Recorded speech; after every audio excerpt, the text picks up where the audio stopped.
যারা মনে করেন যে একজন হাদিকে হত্যা করলে জুলাই বিপ্লব ধ্বংস হয়ে যাবে, তারা কিন্তু ভুল জায়গায় আছে। এই একজন হাদিকে হত্যার মধ্য দিয়ে আরো কিন্তু লক্ষ হাদি এই বাংলার জমিনে জন্মগ্রহণ করবে, এবং একই সাথে এই ফেসিবাদ বিরোধী যে কোনো শক্তি আমরা এক থাকবো, একত্র থাকবো, ঐক্যবদ্ধ থাকবো। এইটা আজকের দিনে সমানিত আমাদের প্রত্যাশা যে বাংলাদেশের স্বাধীনতা এবং সার্বভৌমত্ব প্রশ্নে আমরা সবাই ঐক্যবদ্ধ থাকবো। আমাদের আপনাদের অনেকেরই মত পথে পার্থক্য হতে পারে, দেশের স্বার্থে সকলে আমরা ঐক্যবদ্ধ থাকবো। এবং বিশেষ করে যারা জুলাই যোদ্ধা রয়েছেন, আপনাদের প্রয়োজনে, দেশের প্রয়োজনে, জাতির প্রয়োজনে আমাদের ঐক্যবদ্ধ থাকতে হবে। এবং আমরা আশা করব যে কোনো মূল্যে এই হত্যাকাণ্ডের বিচার ইনশাল্লাহ আমরা নিশ্চিত করব। এই ক্ষেত্রে সকলের সহযোগিতা আমরা চাই, সরকারি বেসরকারি প্রত্যেকের। এবং এই ষড়যন্ত্র যাতে বাংলাদেশে আর সংগঠিত হতে না পারে, এই জন্য সকলকেই তৎপর থাকতে হবে। ওসমান হাদি বিগত জুলাই আন্দোলনের প্রথম সারির একজন যুবক, এবং এই জুলাই আন্দোলনের পরে এই দেশ গড়ার কাজে ওসমান হাদির যে আশা প্রত্যাশা ছিল, একটি সুন্দর বাংলাদেশ গড়ার জন্য সবসময় কথা বলতো, এবং জনগণের পক্ষে কথা বলতো, গণতন্ত্রের পক্ষে কথা বলতো, আগামী 12ই ফেব্রুয়ারি নির্বাচনের পক্ষে কথা বলতো। যারা এই দেশের গণতন্ত্রকে পুনরুদ্ধার চায় নাই, যারা এই দেশের আগামী 12ই ফেব্রুয়ারি নির্বাচন চায় না, সেই ষড়যন্ত্রকারী এই দেশের জনগণের গণতন্ত্রহীন অবস্থায় বাংলাদেশকে যারা দেখতে চায়, তারাই এই ঘটনা ঘটিয়েছে। আমি আশা রাখি সরকার পদক্ষেপ নিয়েছে সঠিক, কিন্তু যখন গুলি করা হলো, তারা ওই জায়গা থেকে বর্ডার দিয়ে পাস হয়ে যেতে কমপক্ষে আরো 3 ঘন্টা সময় লেগেছে। এই 3 থেকে 4 ঘন্টার মধ্যে সরকার কেন এই বর্ডার সিল্ড অফ করলো না? কেন এই ধরনের অপরাধীরা ওসমান হাদির মতো মানুষকে দিবালুকে গুলি করে হত্যা নিশ্চিত করে তারপরে দেশ থেকে পালিয়ে গেল? এখানে সরকারের উচ্চ মহলের তদন্ত কমিটি করে দেখা প্রয়োজন। সেখানে পুলিশ প্রশাসন, বিডিআর, র্যাব, তাদের যারা বাহিনী ওই বর্ডার এলাকায় যারা দায়িত্বরত ছিল, তাদের কোনো অবহেলা আছে কিনা সেটা উদ্ঘাটন করে দেখার প্রয়োজন বলে আমি মনে করি। আজকে ওসমান হাদি একটা প্রতিভাবান নেতা, ইনকলাব মঞ্চের মুখপাত্র। আমরা শুধু তাকে ইনকলাব মঞ্চের মুখপাত্র হিসাবে আমরা দেখছি না, আমরা দেখছি যার মুখে গণতন্ত্রের কথা ছিল, যার মুখে দেশের মানুষের মুখে হাসি ফোটানোর জন্য যার রাজনীতি ছিল, তাকে আজকে নিঃস্ব করে দেওয়া হলো। এর মানে হচ্ছে বাংলাদেশের গণতন্ত্রকে নিঃস্ব করে দেওয়ার যারা পায়তারা করছে, যারা এই দেশে আগামীতে একটি গণতান্ত্রিক সরকার আসুক যারা দেখতে চায় না, তারাই এই ঘটনা করেছে। তাই আমি সরকারের প্রতি উদারতম জানাবো, অনতি বিলম্বে যদি সত্যিকার অর্থে ওসমান হাদির কিলার ভারতে গিয়ে থাকে, তাহলে তাকে ভারত থেকে বাংলাদেশে আনার জন্য আমি উদারতম জানাচ্ছি।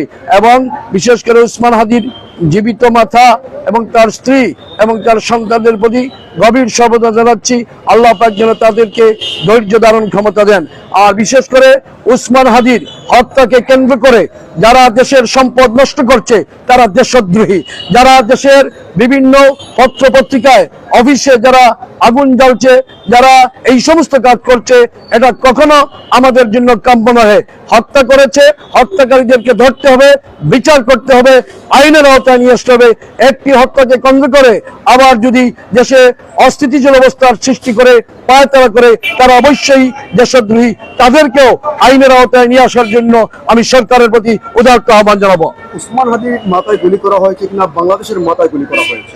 অবশ্যই সেটা আমি আপনাকে তো বলছি যে ওসমান হাদি এনকালাবের মুখপাত্র নয়, সেটি একটি গণতন্ত্রের কথা বলে, অর্থাৎ বাংলাদেশের জনগণের কথা বলে। বাংলাদেশের জনগণের মাথায় গুলি দেওয়া হয়েছে, সেটা ওসমান হাদির মাথায় দেওয়া হয়নি। ইতিমধ্যে আপনি দেখেছেন আমাদের ভারপ্রাপ্ত চেয়ারম্যান জনাব তারেক রহমান শোক বার্তা পাঠিয়েছেন, আমাদের দলের পক্ষ থেকে শোক বার্তা দেওয়া হয়েছে। আমরা চাই আমাদের জাতীয়তাবাদী দল অবশ্যই সুষ্ঠু বিচারের মাধ্যমে আইনের আওতায় তাকে নিয়ে বিচার করার জন্য আমরা উদারত আহ্বান জানাই। আমরা তো ইতিমধ্যে বিভিন্ন মিডিয়া দেখছি, অনেক কথাই শুনছি, যারা এই নির্বাচন না হলে যারা বেনিফিশিয়ারি হবে, তারাই তো হয়তো এই ধরনের ষড়যন্ত্র করতে পারে। এখান থেকে বাংলাদেশ জাতীয় দল বিএনপির কোনো প্রতিরোধ বা প্রতিবাদের কোনো কিছু রয়েছে? আমরা আমাদের ভারপ্রাপ্ত চেয়ারম্যান শোক বার্তা দিয়েছেন, 25 তারিখে আমাদের ভারপ্রাপ্ত চেয়ারম্যান জনাব তারেক রহমান বাংলাদেশ আসছেন।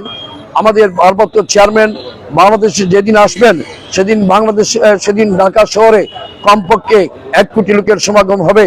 আমরা আমাদের ভারপ্রাপ্ত চেয়ারম্যান আসার পর যে দিক নির্দেশনা দিবেন বা আমাদের দলের হাইকমান্ড থেকে যে দিক নির্দেশ আসবে সেই দিক নির্দেশ মোতাবেক আমাদের মহানগর এবং জেলা বিএনপি সেই কর্মসূচি পালন করবে। অত্যন্ত পরিকল্পিতভাবে তাকে হত্যা করা হয়েছে। বাংলাদেশের মানুষ গত 1.5 দশক আধিপত্যবাদের বিরুদ্ধে কথা বলেছে। বাংলাদেশের মানুষ গত 1.5 দশক তাদের মৌলিক অধিকারগুলো প্রতিষ্ঠিত করার জন্য যুদ্ধ করেছে। বাংলাদেশের মানুষ তাদের ভোটাধিকার এবং তাদের পছন্দের প্রার্থীকে এবং একটি গণতান্ত্রিক প্রক্রিয়ার মধ্য দিয়ে একটি গণতান্ত্রিক সরকার প্রতিষ্ঠিত করার দাবিতে রাজপথে রক্ত ঢেলে দিয়েছে। শুধুমাত্র এই জুলাই আন্দোলনে 20,000-এর মতো মানুষ আহত হয়েছেন এবং তার মধ্যে 1,000 শুধু চুকি হারিয়েছেন। যে প্রত্যাশা থেকে, যে জায়গা থেকে, যে আকাঙ্ক্ষা থেকে, যে স্বপ্ন থেকে মানুষ তাদের রক্ত এবং জীবন বিসর্জন দিয়েছিলেন, সেটির মূল কারণ হচ্ছে যে একটি গণতান্ত্রিক সরকার ব্যবস্থা, একটি নিরাপদ রাষ্ট্র এবং জনগণের মালিকানা তাদের কাছে ফিরিয়ে দেওয়ার দাবি এবং তাদের পছন্দের প্রার্থীকে নির্বাচিত করা। সেই কাঙ্ক্ষিত যে নির্বাচন, সেই নির্বাচনটি যারা চায় না, সেই নির্বাচনটি যারা বানচাল করতে চায়, যারা দেশের স্বাধীনতা এবং সার্বভৌমত্বে বিশ্বাস করে না, যারা বাংলাদেশকে স্বীকার করেনি, যারা বিরোধিতা করেছে বাংলাদেশের, আমরা মনে করি সেই অশুভ শক্তি হাদি হত্যার পেছনের মূল ষড়যন্ত্রকারী। আমাদের দলের ভারপ্রাপ্ত চেয়ারম্যান জনাব তারেক রহমান, যিনি 15 বছর বাংলাদেশের মানুষের মুক্তির আন্দোলনে নেতৃত্ব দিয়েছিলেন, আমাদের এই প্রিয় নেতা, মহান নেতা, দেশে আসার দিনক্ষণ ঠিক হওয়ার সাথে সাথে পরের দিন থেকেই আমরা বাংলাদেশকে অস্থিতিশীল করার একটা অশুভ চক্রান্ত আমরা দেখতে পাচ্ছি।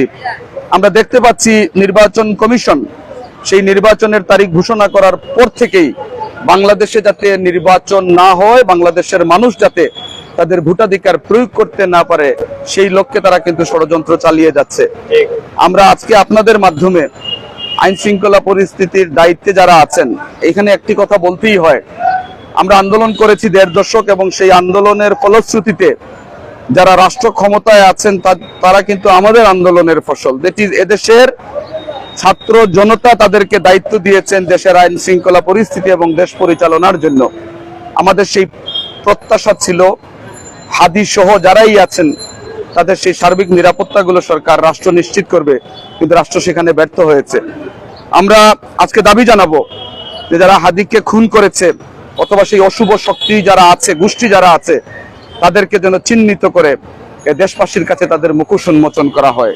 যারা এদেশে নির্বাচন চায় না, যারা এদেশের হত্যার রাজনীতি চালু করতে চায়, যারা এদেশের স্বাধীনতা এবং সার্বভৌমত্বকে বিশ্বাস করে না। আমরা বিশ্বাস করি হাদিকে যারা হত্যা করেছে তাদেরকে অবশ্যই গ্রেফতার করা হবে এবং দৃষ্টান্তমূলক শাস্তির আওতায় আনা হবে। এবং পাশাপাশি আমরা এটিও বিশ্বাস করে, এক হাদি আজকে শাহাদাত বরণ করেছে, কিন্তু বাংলাদেশের স্বাধীনতা এবং সার্বভৌমত্ব রক্ষার স্বার্থে বাংলাদেশের মাটিকে যারাই অপবিত্র করার চেষ্টা করবে, সেই মাটিকে পবিত্র রাখার স্বার্থে এই বাংলার মাটিতে আর হাজার হাজার লক্ষ লক্ষ হাদি জন্ম নেবে। এটি আজকের দিনের প্রত্যাশা। একটি প্রশ্ন ছিল আসলে যে গতকাল রাতে লক্ষ্মীপুর ইউনিয়ন বিএনপির বাড়িতে আসলে অগ্নিসংযোগ, শুধুমাত্র ডেইলি স্টার কিংবা প্রথম আলোতে অগ্নিসংযোগে থেমে নেই। এমনকি দেখতে পেয়েছি যে গতকাল রাজধানী ঢাকায় বিপ্লবী সরকার গঠনের জন্য এই হাদির এই যে মর্মান্তিক ইয়েটি কাজে লাগিয়ে আসলে সুযোগ নিচ্ছে এক দল। আসলে সে ব্যাপারে আমি আপনাকে বলেছি যে পরিবেশ এবং পরিস্থিতি এবং নির্বাচন বানচাল করার জন্য একটি অশুভ শক্তি তৎপরতা চালাচ্ছে। এই শক্তি সম্পর্কে দেশের মানুষ ওয়াকিবহাল আছে। মানুষকে সতর্ক থাকতে হবে, সজাগ থাকতে হবে, যাতে তারা নির্বাচনকে বানচাল করতে না পারে। নির্বাচন না হওয়া মানে দেশ অস্থিতিশীল হওয়া, নির্বাচন না হওয়া মানে দেশের স্বাধীনতা এবং সার্বভৌমত্ব বিপন্ন হওয়া, নির্বাচন না হওয়া মানে এ দেশকে একটি তলাবিহীন ঝুড়িতে পরিণত করার একটি অপচেষ্টা, ষড়যন্ত্র। এই যে চেষ্টাগুলো যারা করছে, আপনি চমৎকার কথা বলেছেন। আমরা যতগুলো ঘটনা ঘটেছে, আপনি প্রথম আলো, ডেইলি স্টার, বিভিন্ন বাসাবাড়িতে আক্রমণ, ব্যবসা প্রতিষ্ঠানে আক্রমণ, ইভেন সিলেটে অনেকগুলো রেস্টুরেন্টে আক্রমণ করা হয়েছে, ভাঙচুর করা হয়েছে। আমরা প্রত্যেকটি ঘটনার নিন্দা জানাচ্ছি এবং যারা এই হত্যাযোগ্য এবং কর্মযজ্ঞের সাথে সম্পৃক্ত আছে, যারা এই ভাঙচুরের সাথে সম্পৃক্ত আছে, যারা পরিবেশ পরিস্থিতিশীলকে অস্থিতিশীল করার চেষ্টায় আছে, তাদেরকে গ্রেফতার করে দৃষ্টান্তমূলক শাস্তি নিশ্চিত করা হোক।